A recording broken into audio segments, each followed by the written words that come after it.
तो डॉक्टर साहब ये जानना चाहूँगी कि बढ़ते हुए वेट की वजह से हमें कितनी प्रॉब्लम होती है। जैसे अगर जोड़ों की दर्द के वाले से बात करते हैं, हमें खातून की कॉल आई थी, वो भी बात करी थी जोड़ों की दर्द की, शोल्डर्स की पेन की बात करते हैं, कोई भी मोहरों की अगर तकलीफ हो, उसमें वेट का कितना अमल दखल होता है? देखिए, वेट सबसे ज़्यादा जो हमारा एब्डोमिनल वेट होता है ना, वो हमारी सबसे पेनफुल होता है, क्योंकि आपका जब एब्डोमेन ज़्यादा होता है उसकी वजह से क्या होता है, आपकी जो बैक की जो स्पाइन है ना, स्पाइन का कर्वेचर चेंज हो जाता है। उसकी वजह से आपके जो वर्टेब्रास है उस पर प्रेशर बहुत पड़ता है, तो उसकी वजह से आपका पेन ज़्यादा रहने लगता है, बैक पेन। और लॉन्ग स्टैंडिंग जब करते हैं तो सारा स्ट्रेस जाता है नीज़ के ऊपर, तो वेट की वजह से आपकी जो नीज़ है वो बहुत पेनफुल। तो सबसे ज़्यादा कॉमन जो प्रॉब्लम है ना हमारे यहाँ, वेट की वजह से नीज़ का प्रॉब्लम और बैक का प्रॉब्लम है। तो आई थिंक सो कि हमें अपने वेट को सबसे पहले कम करना चाहिए, फिर हमें मैनेजमेंट की तरफ जाना चाहिए, क्योंकि अगर हम पेन हमारा सबसाइड हो भी जाएगा for the temporary treatment, but आप वेट नहीं कम करेंगे तो आप जब घर जाएंगे फिर वही एक्टिविटी करेंगे तो दोबारा से आपको पेन स्टार्ट हो जाएगा। तो इसलिए आपको अपने वेट को भी कम करना है और साथ में आपने ट्रीटमेंट करानी है, क्योंकि ये आपके जॉइंट्स, आपकी बोन्स और आपके मसल्स को ज़्यादा ख़राब करते हैं, क्योंकि फैटी इतने फैट्स होते हैं मसल्स में कि वो आपका लीन बॉडी मास होता नहीं है। लीन बॉडी मास नहीं होता तो कहता है फैट्स की डिपोजिशन है ज़्यादा, तो फैट्स की वजह से आपके प्रेशर बहुत पड़ता है बोन्स पर ना। तो लीन बॉडी मास अगर स्ट्रांग होता है तो वो क्या करता है, आपको स्ट्रेंथ करता है, आपको स्ट्रेंथ देता है। लेकिन अगर फैट ज़्यादा होता है आपको वो स्ट्रेंथन नहीं करता, बल्कि आपको और वीक कर देता है। वो तो दब गया बेचारा, लीन बॉडी मास। और उससे इवन आपको ब्रीदिंग प्रॉब्लम्स भी शुरू हो जाती है, क्योंकि आप लॉन्ग वॉक नहीं कर पाते हैं। तो आपको क्या होता है कि आपको ब्रीदिंग प्रॉब्लम, आप थक जाते हैं, आप कहते हैं मुझे सांस का प्रॉब्लम हो रहा है। ये सांस का प्रॉब्लम बेसिकली नहीं होता, ये वेट की वजह से प्रॉब्लम हो रहा था। आप फटीग हो जाते हैं, आप अपने वेट को ज़्यादा उठा के चल नहीं पाते। तो आई थिंक सो हमें वेट पे ज़्यादा पहले काम करना चाहिए, उसके बाद फिर मैनेजमेंट की तरफ आना चाहिए कि मुझे बैक पेन है या नी पेन है तो मैं इसको बेहतर करूँ। और डॉक्टर साहब जिनका वेट नहीं होता उनके तो पोस्चर, मतलब हम अगर 5 में से हार्डली आप एक बंदे का पोस्चर देखेंगे जो कि बिल्कुल परफेक्ट होगा, वरना तो बाकी जो 4 होंगे उनका पोस्चर सही होगा ही नहीं। कॉलर हमारे साथ मौजूद हैं। अस्सलाम वालेकुम जी। जी वालेकुम सलाम। जी शाइस्ता बात करें हमारे साथ। अच्छा जी शाइस्ता जी, क्या पूछना चाहेंगी? जी मैंने यही पूछना है कि मेरी ना लेफ्ट आर्म में पेन है। मतलब कि ये मुसलसल रहता है, मैं काम करती हूँ तो मुझे महसूस होता रहता है कि ये पेन हो रहा है, हाथ की उंगलियों तक में आता है ये पेन। और ये गर्दन की पेन, मतलब ऐसे पेन शुरू होता है गर्दन में, और उस गर्दन में इतना महसूस नहीं होता, लेकिन बाजू में ज्यादा महसूस होता है। बाजू में ज़्यादा, ठीक है। ये आप कोई काउंटर सवाल पूछना चाहेंगे जानने के लिए, कुछ हिस्ट्री? कितना टाइम हो गया? ये ना मतलब कि मैं काम करती हूँ, मैं असल में करती हूँ सिलाई का काम, तो वो मैं करती रहती हूँ तो वो होता रहता है। सही। और छोड़ दूंगी तो नहीं होगा। ठीक ठीक है, चल ओके जी। डॉक्टर साहब क्या प्रॉब्लम लगती है? नहीं, टिपिकल हिस्ट्री हम जैसे बात कर रहे थे ना कि सिलाई के काम में बहुत ज़्यादा गर्दन झुका के आप मशीन चला रहे होते हैं, तो उसके अंदर ये होता है कि जब आप गर्दन का कर्वेचर ना थोड़ा सा रिवर्स सी शेप होता है, जब आप इतना काम करते हैं तो सीधा भी नहीं, वो ऑपोजिट हो जाता है। तो उसकी वजह से क्या होता है कि नर्व्स थोड़ी सी प्रेस होती हैं, तो आपकी वो टिपिकल ये है कि भाई हाथ दर्द हो रहा है, सुन रहे, इसका मतलब थोड़ी सी नर्व प्रेस होती है जिसकी वजह से उनके हाथ में वो प्रॉब्लम आती है। वो छोड़ देती हैं, ठीक हो जाती हैं। ठीक है, इसका इलाज क्या है ये उन्हें खुद पता है। ठीक है, तो इनको चाहिए कि थोड़ी सी अपनी जो ये है सिलाई कढ़ाई इसको थोड़ा सा कम कर दें। ठीक है, मैं ये नहीं कहूँगा ख़त्म कर दें, लोगों का आमदन कभी ज़रिया होता है, लेकिन थोड़ा सा आप उसको मॉडिफाई कर सकते हैं। फॉर एग्जांपल बहुत सारे लोग जो हैं, मैं उनको क्या एडवाइस करता हूँ कि अगर आप सिलाई कढ़ाई का काम करते हैं तो उसको मशीन वगैरह जो है ज़मीन पे बैठने के बजाय उसे टेबल पे रखें। जब आप टेबल पे रख के काम करेंगे, अपनी मेज़, अपनी कुर्सी थोड़ी सी नीचे करें ताकि आप आई लेवल पे काम करें, आपको यूं के बजाय यूं मशीन चलानी पड़े। तो उससे ये होगा कि आप गर्दन इतनी नहीं झुकाएंगे तो चीज़ें कुछ बेहतर होना शुरू हो जाएंगी। आई थिंक सर ऐसे पेशेंट्स को, जो लोग इस तरह के काम करते हैं, उनको अपनी पोजीशन को थोड़ा चेंज भी करना चाहिए। लाइक अगर 8 आवर्स की वो स्टिचिंग कर रही हैं तो हर 40 मिनट्स के बाद या 1 आवर के बाद एटलीस्ट थोड़ा सा उठ के वॉक कर लें, थोड़ी नेक की एक्सरसाइजेस कर लें, थोड़ी आर्म की एक्सरसाइजेस कर लें, तो उससे क्या होगा कि उनका जो स्ट्रेस है ना वो कम हो जाएगा मसल्स पे। तो अगर ये थोड़ा सा अपना ऑल्टर करेंगे ना चीज़ों को, तो इससे भी काफ़ी फ़र्क पड़ेगा उन्हें। आप डॉक्टर साहब आपको कुछ सजेस्ट करना चाहेंगे? बिल्कुल, ये इन्होंने सही बात की है। देखिए पोस्चर, जो अभी मैं आपसे बात कर रहा था कि पोस्चर सबसे इम्पोर्टेंट चीज़ है कोई भी काम करते हुए।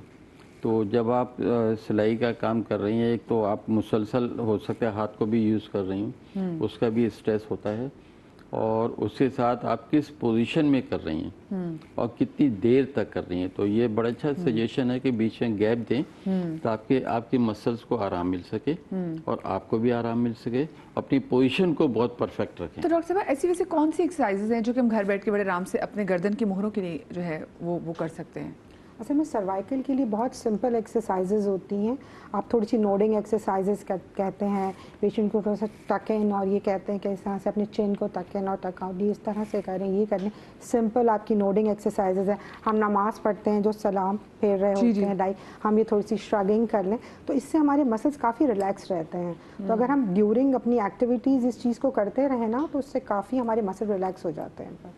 तो हम कर सकते हैं, सब पेशेंट्स कर सकते हैं घर पर खुद भी। हम लोग तो जैसे बीइंग फैमिली फिजिशियन हम कहते हैं कि प्रैक्टिकली क्या पॉसिबल है पेशेंट के लिए। तो जैसे फीमेल ज़्यादातर उनके ऐसे जैसे ज़्यादातर स्टिचिंग कर रही होती, तो हम कहते हैं कि और या ऑफिस वर्क, तो हम कहते हैं कि आपके लिए पॉसिबल क्या है। घर में है तो 20 और 30 का 10 और 30 का हम कहते हैं एवरी 30 मिनट्स 10 मिनट्स के लिए घर का चक्कर लगा के बच्चों का कोई काम और वो करके आप एक फार्मूला रखें कि आधा घंटा हो गया तो मैंने उधर जाके कोई और चीज़ करके आनी, ऑटोमेटिक एक्सरसाइज हो। कमरे की लाइटें बंद करके आ जाए, बच्चे को देखाई, कोई हांडी में चम्मच चलाई, कपड़े तय करके आ गई, ताकि ऑटोमेटिकली आपकी एक्सरसाइज होगी। और आपको बाथरूम में पानी ना बह रहा वो चेक करके आ जाए, ऑटोमेटिकली आपको एक आपका काम भी होता गया और आपको एक एक्स्ट्रा, क्योंकि उनको होता है कि हम ये करेंगे तो हमारे वो काम कैसे हो जाएंगे। प्लस ये कि ऑफिस है तो आपने ऑफिस की फाइलों का काम करके आप वो चक्कर लगा करके आ गए। सेकंड ये कि अब नहीं याद रहता कि ये करना 10 मरतबा, तो हम कहते हैं जितनी डायरेक्शन में गर्दन घूमती है ना, जो गर्दन के काम है करने वाले, बस 10 मिनट या आधे घंटे के बाद बैठे बैठे चारों तरफ गर्दन घुमा लो। जो गर्दन जहां जहां जा सकती है ना, बस ये तो वो उनको पता ही होता है कि मेरी गर्दन के क्या क्या काम है, तो वो इतना याद रह जाता है। और तेजी में ना कीजिएगा, बाकी को तोड़ के बैठे आराम से, एक्स्ट्रा नहीं करना। और डॉक्टर साहब के वास्ता है कि मेरी गर्दन नहीं चल जितना रही। इजीली हो रहा है। और अब एक और बात भी समझाते हैं पेशेंट को कि जैसे दर्द है यहाँ पे, जब इतनी आराम से जा रही है ना तो आराम नहीं रखना और लेके जाना है, तभी ये रिलैक्स होगा। आपने तकलीफ थोड़ी सहनी है तब आपका दर्द खत्म होगा। जितना इजीली जा रहा है तो आपका दर्द नहीं खत्म हो रहा, वो तो वो कंफर्टेबली गर्दन कर रही है, आपको थोड़ा और स्ट्रेच देना है ताकि वो सुकून मिले, फिर आपको नेक्स्ट टाइम फिर आपका वो पेन खत्म हो जाएगा। अच्छा जी, हमारे साथ कॉलर भी अजहर अली अटक से हमारे साथ कॉलर भी मौजूद है। अस्सलाम वालेकुम जी। वालेकुम सलाम जी अजहर भाई, क्या पूछना चाहेंगे? मेरा लेफ्ट जो है शोल्डर वो फ्रोजन शोल्डर है तकरीबन 1 साल से, और मैंने फिजियोथेरेपी बहुत सारी करवाई है जगहों से, तो उससे भी आराम नहीं पड़ता। वक्ती तौर पर थोड़ा सा 60-70% फर्क पड़ता है, 50% फिर दोबारा हो जाता है। इसके लिए पूछना था कि क्या करें, किया जाए। एक तकरीबन पिछले साल मई में हुआ था, अब ये इस महीने आ गया दोबारा। अच्छा, फ्रोजन शोल्डर की तो पेन बहुत बहुत ज्यादा होती है, इंसान को समझ नहीं आ रही होती कि वो क्या करे। फ्रोजन शोल्डर का ना एक सेल्फ कोर्स है, कहते हैं कि 3 महीने 4 महीने में शुरू होता है, तकरीबन नेक्स्ट 1 साल तक वो ऑन ऑफ चलता है, और फिर अगले 3 से 4 महीने में वो वीन ऑफ होता है। कहते हैं 2 साल के अंदर वो अपना पूरा साइकिल लेके, कहते हैं ये कि वो कंप्लीट होके चला जाता है। तो हाँ, 1.5 से 2 साल के अंदर खुद ही ठीक हो जाएगा। लेकिन आपने अपनी एक्सरसाइज कंटिन्यू रखनी है। क्यों? क्योंकि उसमें होता ये है कि भाई आपको ज़्यादा मूवमेंट में पेन होता है, आप मूवमेंट नहीं करते। जब ज़्यादा मूवमेंट नहीं करते तो वो और जोड़ चिपकता रहता है, तो आपकी फिर थोड़ी सी मूवमेंट भी बहुत लिमिट हो जाती है। तो उसके हैं ऑप्शंस हैं, एक फिजियो है, उसके अलावा हमारे बहुत सारे ऑर्थोपेडिक वाले हैं, वो इंट्राआर्टिकुलर इंजेक्शंस लगा देते हैं। और भी एक ऑप्शन होता है कि वो सर्जरी में लेके जाके आपको ऑपरेट नहीं करते, लेकिन जब आपको एनेस्थीसिया दे देते हैं या मसल्स रिलैक्स होते हैं तो आपके शोल्डर को पूरा घुमा देते हैं। हाँ। और सारे आपके जो इसमें एडिशंस हैं अंदर जॉइंट्स में, वो सारे ब्रेक करते हैं, तो आपका हाथ मोबाइल हो जाता है। फिर आप उसको एक्सरसाइजेज करते रहें, फिजियो कराते रहें, तो वो सेटल हो जाता है। तो मरीज जब जागता है तो कहता है अच्छा ये हिलना कैसे शुरू हो गया, पहले तो बहुत पेन था। तो ये हैं अलग ऑप्शंस, लेकिन वो डिपेंडिंग के भाई आपका सर्जन आपको क्या प्रिस्क्राइब करता है, डिपेंडिंग अपॉन सीवियरिटी। 2 चीज़ें और भी हैं, लाइक एक तो फ्रोजन शोल्डर आपको हुआ क्या, लाइक ट्रॉमा से हुआ है या आपको सर्वाइकल की वजह से रेडिएटिंग पेन इतना था कि आपने शोल्डर को मूव नहीं किया काफी दिन तक। यानी कि किसी ट्रॉमा की वजह से भी आपको, this can be a mental trauma and physical trauma. नहीं, जो आपके टेंडनाइटिस वगैरह होते हैं, बर्साइटिस होते हैं, कभी इंजरीज हमें होती है, कभी हम कोई चीज़ उठा रहे होते हैं, एकदम से मसल्स आपके टेयर हो जाते हैं, तो जो टेयरिंग वेयरिंग होती है उसकी वजह से भी जो है ना आपको पेन होता है, इन्फ्लेमेशन होती है। तो अक्सर लोग क्या कहते हैं कि फिर मूवमेंट नहीं करते, फिर जैसे मैं कोई भी एक्टिविटी इसको नहीं करूँगी, दूसरे हाथ से कर लूँगी, तो अल्टीमेटली वहाँ फ्रोजन शोल्डर डेवलप हो जाता है, एडिशंस बन जाते हैं। तो फिर क्या होता है कि आप अब जब नहीं मूवमेंट करेंगे तो मसल्स आपके वीक होते जाएंगे, जिस चीज़ को आप यूज़ नहीं करते वो वीक हो जाती है। तो ऐसा ऐसा क्या होता है कि वो फ्रोजन होने के बाद इतना स्टिफ हो जाता है कि आपकी मूवमेंट रिस्ट्रिक्टेड हो जाती है सारी। फिर आपको फिजियोथेरेपी आप कराते हैं। अच्छा, फिजियोथेरेपी जैसे उन्होंने कहा मैंने करवाई है, तो फिजियोथेरेपी के लिए इंपॉर्टेंट ये है कि एक तो फ्रोजन शोल्डर में आपने लॉन्ग टर्म फिजियोथेरेपी करानी है। अगर आपका शोल्डर मोबाइल भी हो गया है, यानी रेंजेस पूरी मिल गई हैं, तब भी करानी, क्योंकि ड्यूरिंग दैट टाइम जो आपके मसल वीक हुए हैं ना, वो रिकवर नहीं हुए हैं, सिर्फ आपकी रेंज निकली है। तो अब आपने उस मसल्स को भी तो स्ट्रांग करना है। अगर आप मसल स्ट्रांग नहीं करेंगे तो आपको दोबारा से वो प्रॉब्लम रहेगी। डॉक्टर साहब, ये लॉन्ग टर्म फिजियोथेरेपी कितनी लंबी होती है? डिपेंड्स। जैसे फ्रोजन शोल्डर है, फ्रोजन शोल्डर के पेशेंट तो मेरे पास, जैसे डॉक्टर यूसुफ कह रहे थे, 1 ईयर तक भी आए रेगुलर बेसिस पर कुछ पेशेंट्स। इससे पहले मुझे ब्रेक पे जाना है, तो मेरे साथ कॉलर मौजूद है अली कराची से। मैं जल्दी से उनकी कॉल भी शामिल कर लेती हूँ। अस्सलाम वालेकुम अली। वालेकुम सलाम, कैसे हैं आप लोग? खैरियत से हैं? बिल्कुल ठीक, अल्लाह की शुक्र। बताएं क्या प्रॉब्लम है? मेरा सवाल ये है कि विटामिन डी की डेफिशिएंसी थी और तकरीबन 12 था उसका वैल्यू, और जो है डॉक्टर को दिखाया, उन्होंने कहा विटामिन डी के इंजेक्शन लगवाएं, तो 4 महीने इंजेक्शन लगवा लिए थे और अब उसका दोबारा टेस्ट करवाना है। लेकिन जो है मेरे एक सवाल ये है कि मेरे ना किडनी में स्टोन था और उसका है 5 mm का, 5/7 ऐसे कुछ है, मतलब स्टोन का साइज बड़ा है जो ऑपरेशन के साथ निकलेगा, यूरिन में वैसे नहीं निकल सकता। अब वो अभी पेन तो नहीं कर रहा मुझे, लेकिन मैं ये पूछ रहा हूँ कि जो हम मल्टीविटामिन हमें डॉक्टर देते हैं और ये विटामिन डी पीते हैं हम, तो इससे उसका साइज कहते हैं इंक्रीज हो जाता है, तो क्या अब हम मजीद अगर डेफिशिएंसीज है तो हम पी सकते हैं? एक तो ये सवाल। दूसरा ये सवाल ये कि मेरे ना लेफ्ट साइड में जो हाथ होता है, पंजे उंगलियां हैं, उसके ऊपर जब भी मैं कोई घर का काम कर रहा हूँ या किसी किस्म का काम कर रहा हूँ हार्ड, तो ऑयलिंग हो जाती है। अब वो पहले वहां दर्द थी, उसके बाद ये सर्वाइकल पेन शुरू हो गया, तो ये मुझे समझ में नहीं आ रहा। डॉक्टर के पास जाता हूँ, कहते हैं मल्टीविटामिन के आपके टैबलेट खाएं 1 महीना, तो उसके अंदर तो मुख्तलिफ रेशो के विटामिन होते हैं, कैल्शियम भी है, डी भी है, तो वो ज्यादा तो नहीं हो जाएंगे और किडनी को तो अफेक्ट नहीं करेंगे? ओके, कोई काउंटर सवाल पूछना चाहेंगे जल्दी से? नहीं। चलें, अब ठीक है, आप शो देखते रहें, मुझे छोटी सी ब्रेक लेनी है, ब्रेक के बाद हाजिर होते हैं।